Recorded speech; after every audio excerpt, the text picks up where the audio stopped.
I was 10 years old in 1986, and I was the quintessential boy with the Countach poster on his wall. I loved that poster, studied it, adored it.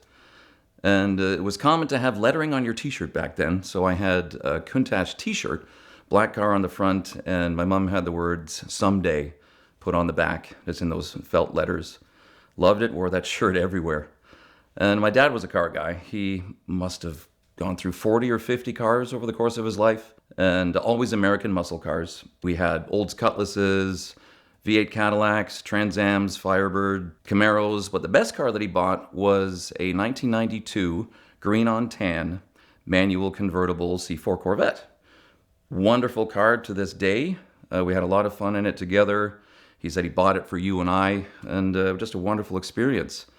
And he passed in the fall of 2021.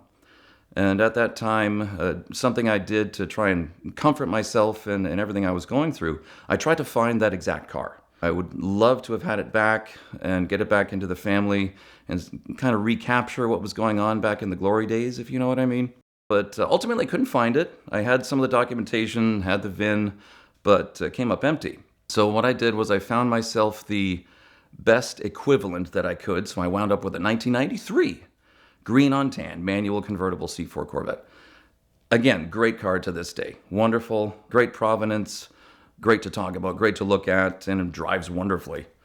So what does the YouTube algorithm do when you are searching Corvette exhaust videos in 2021? It points you at Rob Rabbit Pitts talking about a 35th anniversary Corvette. This was a wonderful thing to happen to me. I watched that video. It was my VinWiki indoctrination. And this story about this guy that was so relatable, right? From what I had just gone through, looking for this car, this particular car. And the story of him sitting in that 1988 35th anniversary Corvette, going shopping for one as an adult, and coincidentally finding the exact car. What a wonderful thing to happen. And I absolutely loved the video. I was hooked on take number one. And from there, I started, of course, watching more content. I'm watching Doug Tabbitt. He talks a lot about Corvettes. And in Rabbit's video, he made the one comment about another 35th that he'd seen that, the check engine light came on, every light. And he said he felt like he was on a Boolean test drive. And I thought, a Boolean test drive, I wonder what that is. And now I'm watching Doug's videos. And he says this Corvette that he was looking at was too rough for Ed Bolian. I thought, okay, whoever this Bolian fellow was, they surely getting on him.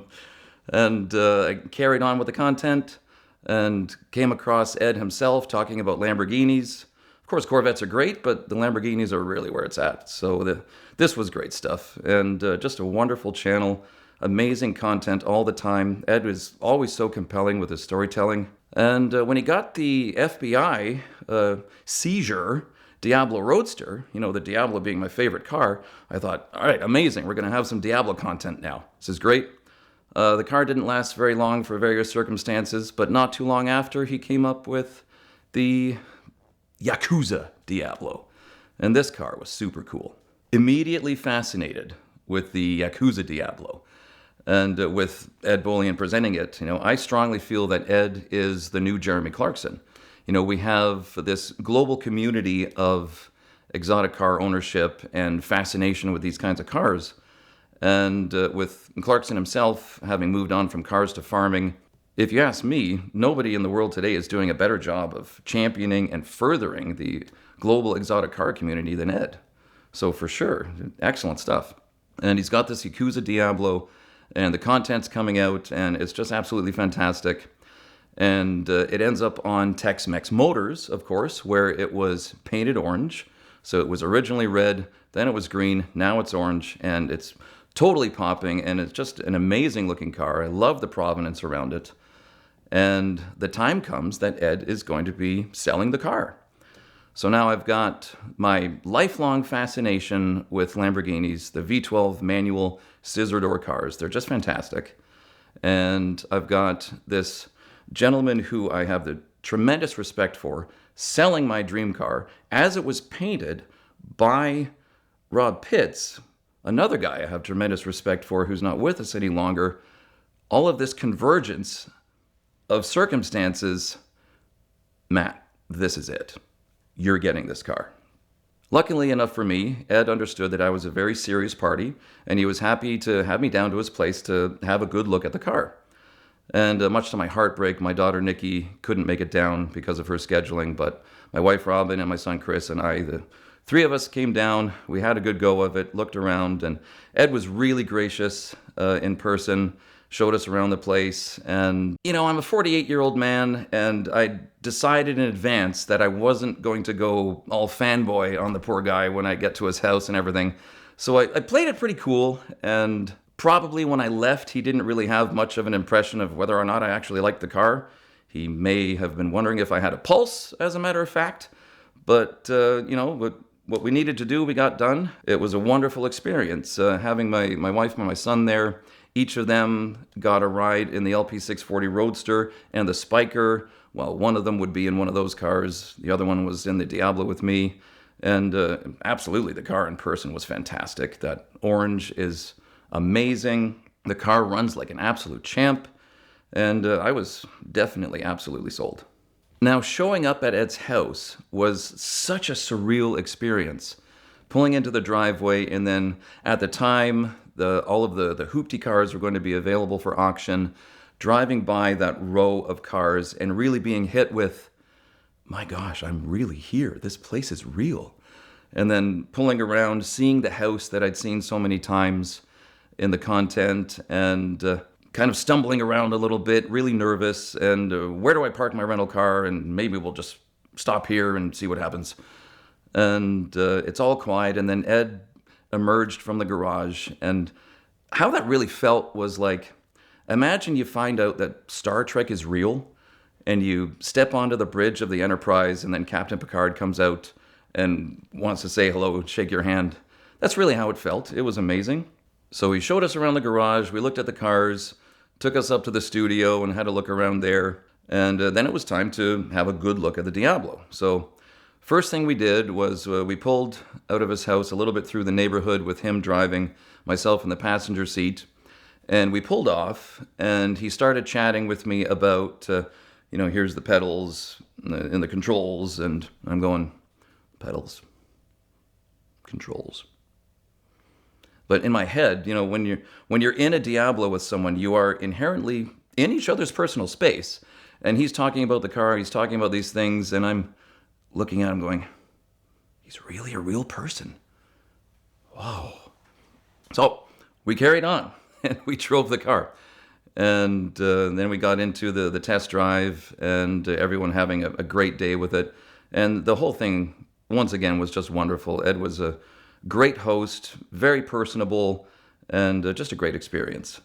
Now, winning the auction was such an exhilarating experience, right? I knew he was going to be doing the live finish, and I felt I was in a pretty strong position with the bid that I had put in, that, as he explained in the live finish video, that I wanted to know that this was going to be my car. Again, going back to how it fit so well for me, that it meant so much to me that this be the one that I purchase. This be the way that I fulfill my dream of having one of these cars. So the auction's ticking down. My family and I are sitting there with the live finish on the TV. I'm on my phone with Cars and Bids, trying to pay attention and trying to watch this, and they're chattering, and it's all just a complete whirlwind. But then the one bid came in just as the auction was finishing. There was less than a minute left. Someone else tried to displace me, but it was not going to happen. So I was ready to fire on with another bid and display to whomever it was that had showed up to try and get the car, no, I'm still here. This is mine. So now I've got the car. And let me tell you, first off, the exhaust. Now it has cats, it has mufflers, totally street legal and everything. Ferocious, the sound of this car. It sounds brawny and tough, like your proper V12 as you start it up and as you get going. And then as you start to get into the rev band, it just screams like an F1 car. Absolutely fantastic experience. I've had lots of friends and family come for a ride in the car, and whenever I go up first, second, third, wailing that V12, It's a combination of elation and terror from every single person that's had a go in it so far. The paint is wonderful. It absolutely pops with its pearlescence in the sun. It's gorgeous. If I were a betting man, I would say that the car had a major service just before coming over from Japan. It runs like an absolute champ. Going back to when I was young and my dad and I and the cars and everything, I found out early on when I was probably 12 years old that there was actually a place that sold exotic cars maybe 10 minutes from our house. And what Ed said in his first video about this car, about how there's nothing like the presence of a Diablo. Now, and the Countach before it, of course. So here I am bugging my dad, take me to this place, we got to see this car. And we go and I see a Countach in person. And I was totally converted. It was an absolutely wonderful thing to look at, just the presence of the car. The Diablo says to you, hey, get a load of me. And driving it is just absolutely fantastic. Now, living up in Canada, of course, I had to drive back down from Toronto to Atlanta, and I must have had 500 thumbs up and cell phone pictures on my way down. The reception of the car is wonderful. Everyone is exceedingly positive about it. Everyone's interested. I was curious if I was going to get a little bit of, it's a replica, but thankfully that hasn't happened yet with anyone. And you can't really get confused about something like that when you see this car in person. It's just so striking. It's so wonderful. So now I got the car on a Thursday, and on the following Saturday, only 2 days later, I was involved with a charity event. I was going to be driving around sick children in the Diablo along with a squadron of other exotic cars at a racetrack where I basically was going to be going around the road course with the children in the car so they have a wonderful time and it's a stress-free day. And I was a little worried that, 40 hard laps of a road course in this car from 1997 that I just bought, I hope I don't break the car 48 hours after getting the keys. But again, it runs wonderfully, and it took everything I threw at it with a smile, and the kids that I had in the car couldn't have had a better time. Just a wonderful experience all around. Now, this was an event where there were GT3s and McLarens and new V8 Ferraris and everything, so I was a little worried that I was going to be holding up these cars that can just eat a track alive on a second's notice. But it just went great. The car ran great. And I absolutely kept up with everyone. And let me tell you, I had the best sounding car there. As we went along the main straight, all the families with their phones were out as we would rip by. And just tremendous. About 2 years ago, I got myself the Ontario VinWiki plate. Now, at the time, of course, I had absolutely no idea that I was going to end up with one of Ed's cars. But what a super cool thing to be able to do, to put the VinWiki plate from where I live onto the car that I have that was part of the fleet.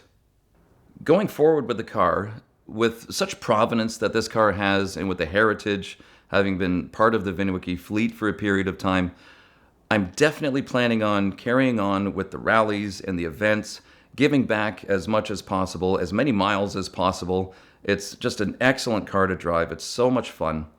James May said that the Countach is the hero that you don't want to meet. Well, let me tell you, the Diablo is the hero that you want to have everything to do with. The car is fantastic. So more miles, more events, more giving back as much as possible. Here in the timeless expanse of YouTube videos, I'm actually doing another cancer rally with Ed. And greatly looking forward to it. This is the kind of thing that I'm going to be doing routinely. Really looking forward to carrying on with the tradition of the car, and with someday having arrived at 48 years old, I just absolutely couldn't be happier.